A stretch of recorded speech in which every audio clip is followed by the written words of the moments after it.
اسے کسی نے نہیں بتایا تھا کہ آج کی تقریب کا مقصد کیا تھا، اور پھر نسا تو اس رشتے سے راضی ہی نہیں تھی۔ وہ حیرت اور صدمے سے نسا کو دیکھے گیا، جس نے پلیز ولیم بڑبڑاتے ہوئے اسے پرسکون رہنے کا اشارہ کیا، اس سے کوئی بھی ڈرامہ نہ کرنے کی درخواست کی۔ ولیم اپنی جگہ ہی جم گیا، جبکہ نسا ہولے ہولے قدم اٹھاتی اسٹیج کی جانب بڑھی۔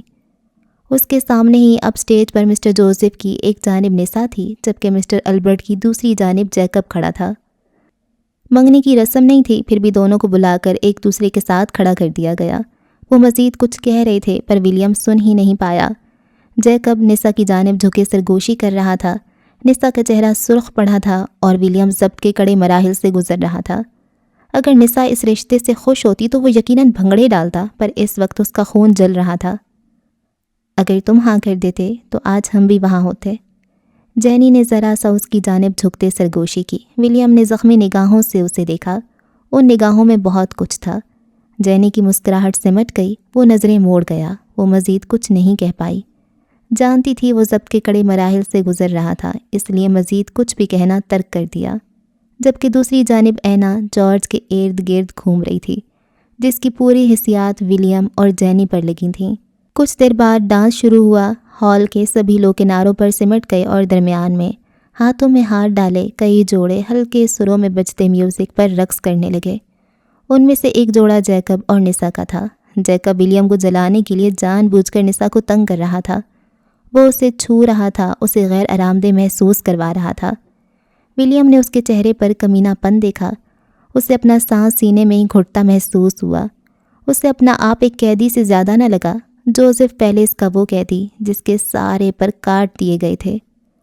وہ رخ موڑے کھانے سے سجے لوازمات کی میزوں کی جانب بڑھا اور پانی کا گلاس اٹھا کر غٹا غٹ پی گیا۔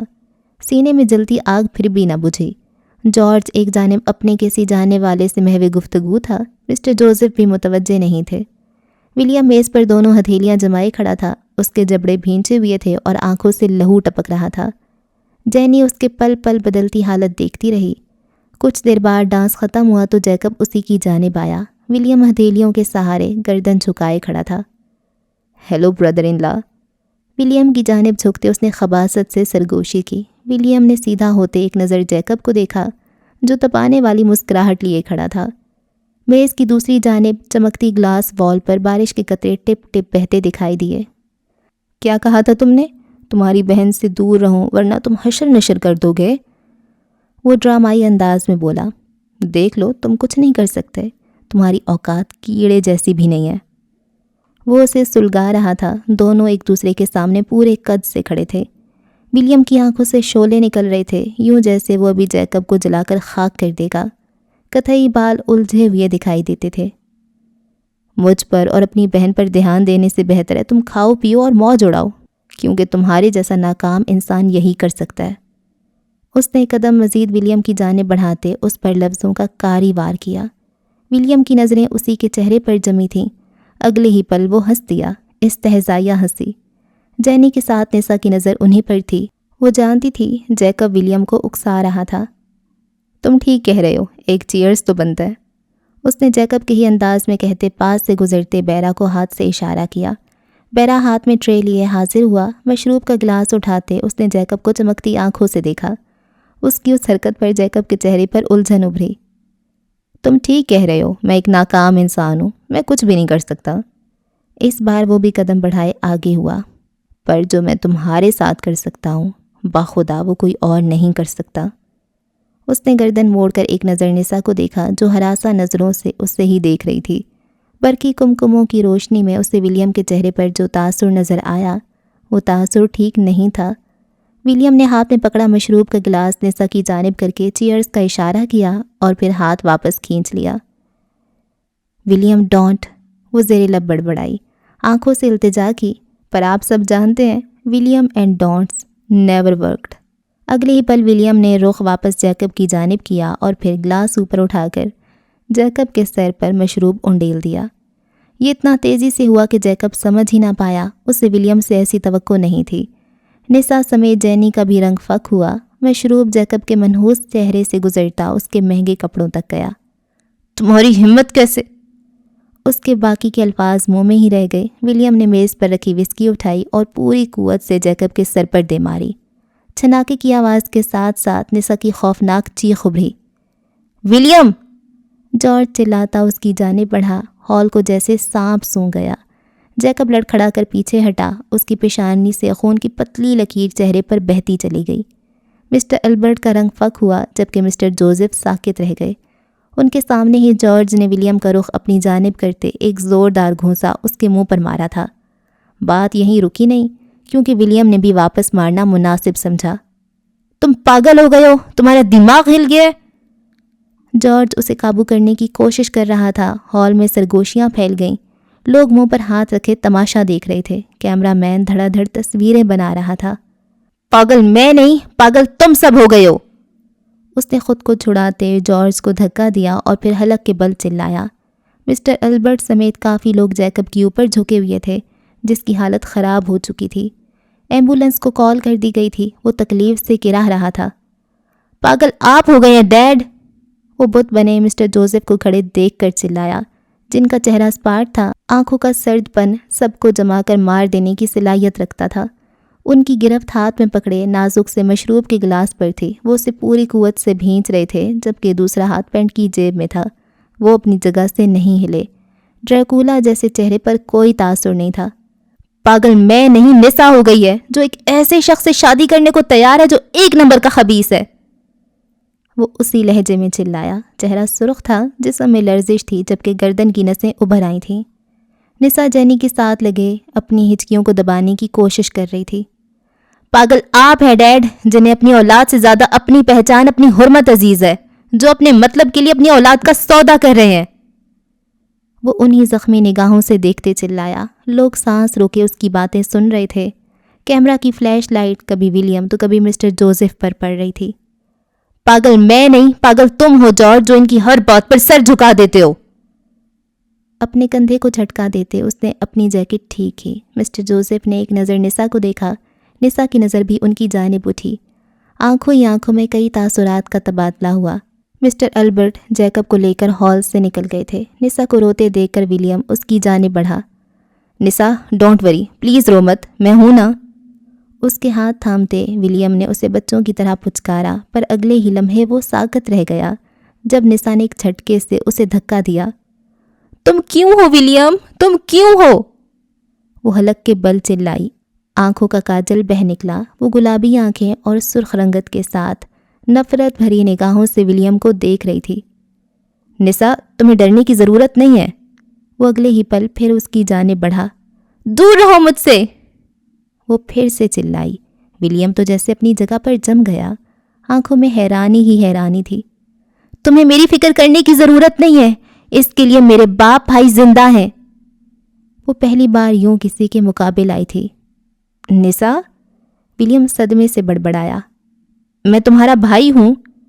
اسے اپنی ہی آواز کھائی سے آتی محسوس ہوئی۔ میرا بھائی جارج ہے، تم سوتیلے ہو ولیم، اور سوتیلے بن کر ہم سب کی زندگی عذاب بنا چکے ہو۔ آخر تم چلے کیوں نہیں جاتے؟ ولیم لڑکھڑا گیا۔ اس کی رنگت صدمے سے زرد پڑ گئی۔ عنکبوت ہمیشہ اس بھرم میں جیتا ہے کہ اس کا گھر سب سے مضبوط ہے۔ ولیم کا بھرم ٹوٹ کر کرچی کرچی ہوا۔ اس کے ساتھ ہی اس کا دل بھی، شاید یہ اب کبھی نہ جڑ پاتا۔ سوتیلا؟ وہ پروسیس کرنے کی کوشش کر رہا تھا۔ کیا وہ ان کا سوتیلا تھا؟ ہاں تم سوتیلے ہو، اور اسے یاد رکھو، میں یہ شادی اپنی مرضی سے کر رہی ہوں۔ نفرت ہے مجھے تم سے، اب خدا کا واسطے ہماری جان چھوڑ دو۔ وہ ہاتھ باندھ کر چلائی اور پھر قریب کھڑی جینی سے لگ گئی۔ جینی نے باہیں پھیلا کر اسے حوصلہ دیا جبکہ ولیم تو جیسے جم سا گیا تھا۔ اس کا چہرہ سفید پڑ چکا تھا، لٹھے کی مانند، اور اندر سے کسی نے روح کھینچ لی تھی۔ مسٹر جوزف نے گہرا سانس لے کر گردن اکڑا لی۔ ان کی آنکھوں میں فاتح جیسی چمک تھی۔ جارج آگے بڑھا۔ سن لیا تم نے، اب دفع ہو جاؤ۔ اس نے ولیم کو نفرت سے دھکا دیا۔ وہ جو بے جان سا کھڑا تھا لڑکھڑا کر گرا، اور پھر خالی خالی نظروں سے مسٹر جوزف کو دیکھا، جن کے چہرے پر مسکراہٹ ابھری۔ استہزائیہ مسکراہٹ، اور آنکھوں کی چمک چیخ چیخ کر کہہ رہی تھی، ولیم جوزف اونچا اڑنے کی کوشش میں تھے، منہ کے بل گر گئے نا۔ ولیم کو وہ شخص اپنا باپ نہیں، کوئی انجان آدمی لگا۔ وہ خود پر قابو پاتے اٹھ کھڑا ہوا، ایک نظر جارج پر ڈالی، پھر جینی کے گلے لگی سے سکتی نسا پر۔ منظر دھندلا گیا، وہ زخمی نگاہیں لیے پلٹ گیا۔ اب وہ بھاگتے ہوئے دور جا رہا تھا۔ تماشے کے ساتھ ساتھ پارٹی بھی ختم ہو گئی اور زینی کو لگا جیسے سب ختم ہو گیا۔ وہ گیلی پتھریلی سڑک پر اندھا دھند بھاگ رہا تھا۔ نسا کے الفاظ ہتھوڑے کی طرح سماعت سے ٹکرا رہے تھے۔ تم سوتیلے ہو۔ اس نے تو اپنوں کے لیے اپنی شناخت تک کھو دی تھی، وہی اپنے سوتیلے کب ہو گئے؟ دل میں اٹھا درد اتنا تھا کہ سانس لینا مشکل ہو گیا تھا۔ وہ پتہ نہیں کتنی دیر بھاگتا رہا۔ گاڑیوں کے ہارن کی آواز بار بار سنائی دے رہی تھی۔ ایک دو بار کسی گاڑی سے ٹکرا کر گرا بھی، پر رکا نہیں۔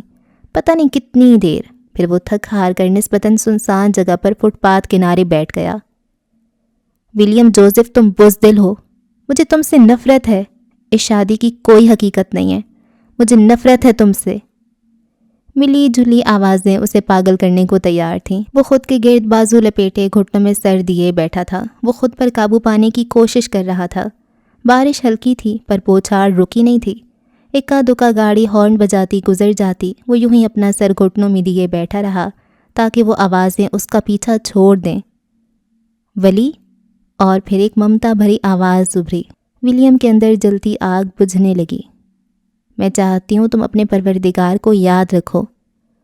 کوئی اسے پچکار رہا تھا، کوئی اسے پرسکون کر رہا تھا۔ کئی لمحے وہ یوں ہی بیٹھا رہا۔ اشتعال آہستہ آہستہ دم توڑ گیا۔ گھٹنوں سے سر اٹھایا تو اپنے ساتھ بیٹھی جینی کو دیکھ کر حیران ہوا۔ وہ ننگے پاؤں اس کے قریب بیٹھی تھی۔ بال اور کپڑے ولیم کے ساتھ ہی بھیگ رہے تھے۔ I'm sorry، وہ ہولے سے بڑبڑائی۔ ولیم ناک کی سیدھ میں دیکھتا رہا۔ تم یہ سب کیوں کر رہی ہو؟ اس نے بنا جینی کی جانب دیکھے سوال کیا۔ جینی نے رخ موڑ کر اسے دیکھا۔ آنکھوں میں کئی شکوے تھے۔ وہ سب جانتا تو تھا۔ تمہارے لیے، وہ بس اتنا ہی کہہ پائی۔ تم یہ سب مت کرو، خالی ہاتھ رہ جاؤ گی، وہ بڑبڑایا۔ کیوں؟ وہ اسی کے انداز میں بولی۔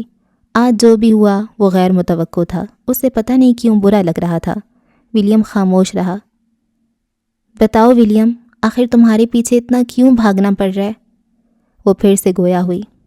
مت بھاگو، اس نے دو لفظی جواب دیا۔ وہ منہ کھول کر سانس لینے کی کوشش کر رہا تھا تاکہ اندر جلتی آگ بجھ جائے۔ کیوں نہ بھاگوں؟ مجھے کوئی وجہ دو۔ وہ بضد تھی۔ میرے پیچھے بھاگنے سے تمہیں کچھ نہیں ملے گا، میں شادی شدہ ہوں۔ جینی کو لگا جیسے ایڈن برا کے سارے قلعے اس پر گر گئے ہوں۔ ہڈیاں ٹوٹنے کی تکلیف محسوس ہو رہی تھی۔ وہ ہل بھی نہ پائی۔ میری ایک بیوی ہے، میں اس کا ولی ہوں اور اس کے لیے مجھے جانا ہے۔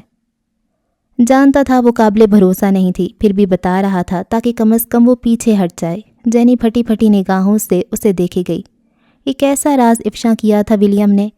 اس نے تھوک نکل کر گلا تر کیا۔ کچھ بولنا چاہا پر الفاظ دم توڑ گئے۔ جارج اچھا لڑکا ہے، اسے تکلیف مت دو۔ وہ درخواست کرتا اٹھ کھڑا ہوا۔ جینی کی زبان تالو سے جا لگی۔ وہ کچھ بول ہی نہ پائی۔ اس کی گاڑی سڑک کنارے کھڑی تھی جس کی ہیڈ لائٹس آن تھیں۔ انہی ہیڈ لائٹس کی روشنی میں برستی بوندوں کے درمیان اس نے ولیم کو خود سے دور جاتا محسوس کیا۔ وہ اس کی پہنچ سے بہت دور جا رہا تھا اور بھیگے ایڈن برا نے اس کے اپنی بیوی کا ولی ہونے پر مہر ثبت کی۔ اچھا جی، اس ایپیسوڈ کو یہاں پہ اینڈ کرتے ہیں۔ اور ولیم اب بہت بری طرح سے ٹریپ ہو رہا ہے اور اس کا باپ اس کو ٹریپ کر رہا ہے۔ کتنا گھٹیا باپ ہے یہ۔ مطلب ولیم کو تو چلو تم تکلیف دے ہی رہے ہو کہ چلو وہ عیسیٰ کے ساتھ ان کانٹیکٹ میں ہے، وہ پاکستان گیا ہے، چلو اس کے ساتھ تمہاری کلیشز صحیح، لیکن یہ جو تمہارے دو پپٹ بچے ہیں جو تمہاری مرضی کے بغیر سانس بھی نہیں لیتے، ان کے ساتھ کیا تکلیف ہے تمہیں؟ مطلب میں جو بس فیصلہ کر دوں وہی فیصلہ صحیح ہے؟ بھئی ان سے پوچھ تو لو، ان کی شادی ہے بھئی، اتنا تو یہاں پہ چلو پاکستان میں ہوتے تو ہم تو ہیں ہی تھوڑے سے پھرے ہوئے لیکن آپ لوگ تو بڑے ماڈ اسکواڈ بنتے ہو، بڑے ماڈرن بنتے ہو، بچوں کی مرضی کوئی میٹر نہیں کرتی ہیں۔ اچھا وہ خود ہی کہتے ہیں جینی کو کہ جارج کو اپنی سائڈ پہ اٹریکٹ کرو تاکہ پھر ان کے درمیان میں کلیش آئے۔ کتنا گھٹیا انسان ہے یار، اور ابھی بچوں کو ایک دوسرے کے خلاف کر رہا ہے۔ بھائی کیا کر رہے ہو تم؟ حد ہے۔ اور نسا نے جو حرکت کی ہے سب کے سامنے، ایک بات ہے کہ عورت کو نا آپ کبھی بھی بچا نہیں سکتے۔ بہت سی آپ نے دیکھی ہوں گی ایسی عورتیں جن کے ہسبینڈ بہت ابیوسو ہوں گے، مارتے ہوں گے، گالیاں دیتے ہوں گے، اور وہ چپ کر کے برداشت کر رہی ہوتی ہیں. تو آپ کا بہت دل کڑتا ہے، آپ کہتے ہو کہ میں اس کے لیے فائٹ کرتی ہوں، میں اس کے لیے فائٹ کرتا ہوں، میں اس کو بچاتا ہوں اس شادی سے. لیکن نہیں بچا سکتے. نہ اس کا باپ اسے بچا سکتا ہے، نہ اس کا بھائی اسے بچا سکتا ہے، نہ بہن بچا سکتی ہے، نہ پیسہ بچا سکتے. کوئی بھی اس بندی کو نہیں بچا سکتا اس رشتے کی ابیوز سے جب تک وہ خود نہیں چاہے گی. آپ نے بہت دفعہ ایسا دیکھا ہوگا، بہت بھائی ہوتے ہیں، باپ ہوتے ہیں، منتیں کہہ رہے ہوتے ہیں اپنی بیٹی کی کہ آ جاؤ، اسے چھوڑ دو، واپس آ جاؤ ہمارے پاس. وہ نہیں آتی اور آپ کڑتے رہ جاتے ہو. تو جب تک عورت خود نہ چاہے اسے کوئی نہیں بچا سکتا. اب یہ نسا چاہتی تو ولیم اس کی سائیڈ لیتا. اب ولیم یہاں پہ کچھ مرضی کر لے، جب تک نسا نہیں چاہے گی اسے کوئی نہیں بچا سکے گا. تو ہاں، یہ آپ کی اپنی مرضی ہوتی ہے. اور وہی اگر عورت اکیلی ہے، اس کو کوئی اس کی سپورٹ کے لیے نہیں ہے، لیکن اگر وہ چاہتی ہے کہ وہ یہاں سے نکلے، اپنی مرضی کا فیصلہ لے، تو وہ کھڑی ہو جائے. کوئی اس کی مرضی کے بغیر کچھ نہیں کر سکے گا. ان کو نا جو ایسے اپنی مرضی فورسڈ میرج کرواتے ہیں اپنی بچیوں کی، ان کو پتہ ہوتا ہے کہ ہماری بچی نے مان جانا ہے، اس لیے وہ ان کا رشتہ طے کر دیتے ہیں. وہ تھوڑی سی روتی ہے، ایک دو آنسو بہاتی ہے چھپ چھپ کے، وہ دکھاتی بھی نہیں ہے کہ میرے ماں باپ برا نہ مان جائیں، مطلب ان کو تکلیف نہ ہو جائے، چھپ چھپ کے روتی ہے. تو ان کی پھر ان کے فیصلے کرتے ہیں ان کے ماں باپ، پھر وہ بیٹھی رہتی ہیں، روتی رہتی ہیں. وہی جو تھوڑی سی نا ایسی باغی بچی ہوگی جو کہہ دے گی کہ میری مرضی کے بغیر نا آپ لوگ میرا رشتہ نہیں کر سکتے، میں منع کر دوں گی، میں سب کے سامنے منع کر دوں گی. اس کے ماں باپ اس کی مرضی کے بغیر رشتہ نہیں کرتے.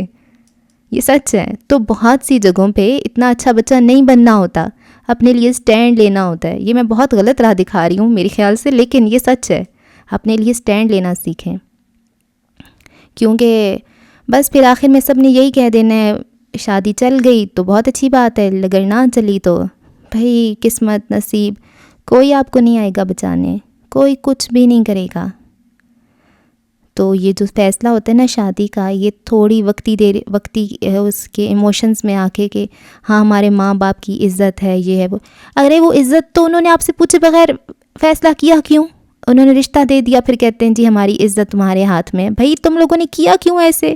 پہلے بچی سے پوچھ لیتے تو نہ فیصلہ کرتے نا. پھر بھی لوگوں میں ہماری عزت خراب ہو جائے گی.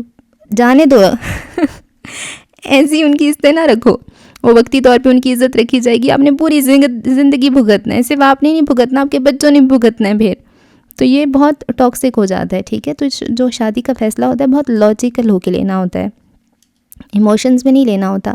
چلو بہن بہت زیادہ کہہ رہی ہے کہ میرے دیور سے شادی کر لو، تو وہاں جی کر دی. میری اماں کہہ رہی ہیں کہ میرے بھانجے سے کر لو، وہاں کر دی. ابو کہہ رہے ہیں کہ میرے بھتیجے سے کر لو، میرے بھانجے سے کر لو، وہ بہت زیادہ ان کا دل ہے وہاں پہ، چلو وہاں کر دی. نہیں، اپنی مرضی دیکھو. وہ بندہ اچھا لگتا ہے، دل سے اچھا لگتا ہے، یا لگتا ہے کہ بعد میں اچھا لگ جائے گا تو ٹھیک ہے، لگتا ہے کہ اس کے ساتھ اچھی زندگی کٹ جائے گی تو ٹھیک ہے، تب ہاں کر دو نا. لیکن اگر وہ لگتا ہی برا ہے، اس کی شکل دیکھ کے ہی غصہ آ جاتا ہے، تو نہیں کرنی. بعد میں بھی وہ شکل اچھی نہیں لگے گی، بعد میں وہ زیادہ بری لگنے لگ جائے گی. ٹھیک ہے، تو شادی کے بعد جو چیزیں ہوتی ہیں وہ 10x زیادہ ہو جاتی ہیں. بندہ نہیں پسند، وہ بہت زیادہ گندا لگنے لگ جائے گا. بندہ اچھا لگتا ہے، وہ بہت زیادہ اچھا لگنے لگ جائے گا. ٹھیک ہے، میں نہیں کہہ رہی لو میرج کرو، میں نہیں کہہ رہی کہ یہ ساری چیزیں کام کرو، لیکن کم از کم اپنی مرضی سے تو کرو. مرضی ان اے سینس کہ اگر آپ کا دل ہے وہاں پہ جہاں کو آپ کے پیرنٹس کہہ رہے ہیں وہاں پہ دل ہے تو کرو، وہاں پہ دل نہیں ہے تو نہ کرو. سمجھ آ رہی ہے میری باتیں؟ میں بہت اچھی باتیں بتا رہی ہوں، سچ بتا رہی ہوں. خیر جی، اور کیا ہوا ہے یہاں پہ؟ ہاں، فجر نے لکس ہے کہ پتہ نہیں وہ لکس ہے، مجھے تو نہیں سمجھ آتی. لکس ہی سمجھ لیتے ہیں، ویسے لکس تو مجھے تھوڑا عجیب لگ رہا ہے، شاید لکس ہے. تو وہ لکس ہے، اس کمپنی کا نام کہ لکس ہے، یہ مجھے کامنٹس میں بتائیے گا. تو وہ وہاں کی اس نے آفر ایکسیپٹ کر لی ہے، اور بڑا ہی اس کا انٹرسٹنگ انٹرویو تھا. میں نے بڑا سوچا تھا ایسا کوئی انٹرویو دوں گی، جیسے ہی میں BSIT کر کے باہر نکلوں گی بل گیٹس کھڑا ہوگا کہ آپ نے طیبہ میری کمپنی ہی جوائن کرنی ہے، آپ نے مائکروسافٹ میں ہی آنا ہے. کوئی نہیں آیا، کسی نے پوچھا ہی نہیں. اسکول کے لیے، ہاں ٹیچنگ کے لیے جب تھوڑے دھکے کھائے تو انہوں نے کہا ہاں ٹھیک ہے آپ ہمارے پاس ٹیچر بن جائیں، آپ کو ہم 8-9 ہزار دیں گے، وہ بھی تب جب آپ کا تھوڑا ایکسپیرینس ہو جائے گا۔ یار یہ کیا بات ہوئی، کاسٹیوم ڈیزائننگ کی سائڈ جانا چاہیے تھا، یا آئی ٹی شائٹی میں کچھ نہیں رکھا۔ اور جی جارج انتہائی بیوقوف انسان ہے، انتہائی بیوقوف انسان ہے۔ یار یہ کیا بات ہوئی، آپ لوگوں کے وہ کہتے ہیں نا اوپر والے نے تجھے بھیجا تو بھیجا، بھیجے میں بھیجا ہی نہیں بھیجا۔ اتنا اس کے دماغ میں بھوسا بھرا ہوا ہے، پتہ نہیں یہ فلمیں کیسے بناتا ہے، ہاں نا۔ اور نیل، مجھے لگتا ہے نیل بھی اسے دھوکہ دے جائے گا، سارا پھوٹ دے گا۔ اور اس کا مجھے سب سے بڑی جو ٹینشن یہ لگی ہوئی ہے وہ یہ ہے کہ ولیم کا پاسپورٹ اس بڈھے کے پاس ہے، یہ پاکستان بھی نہیں جا سکتا۔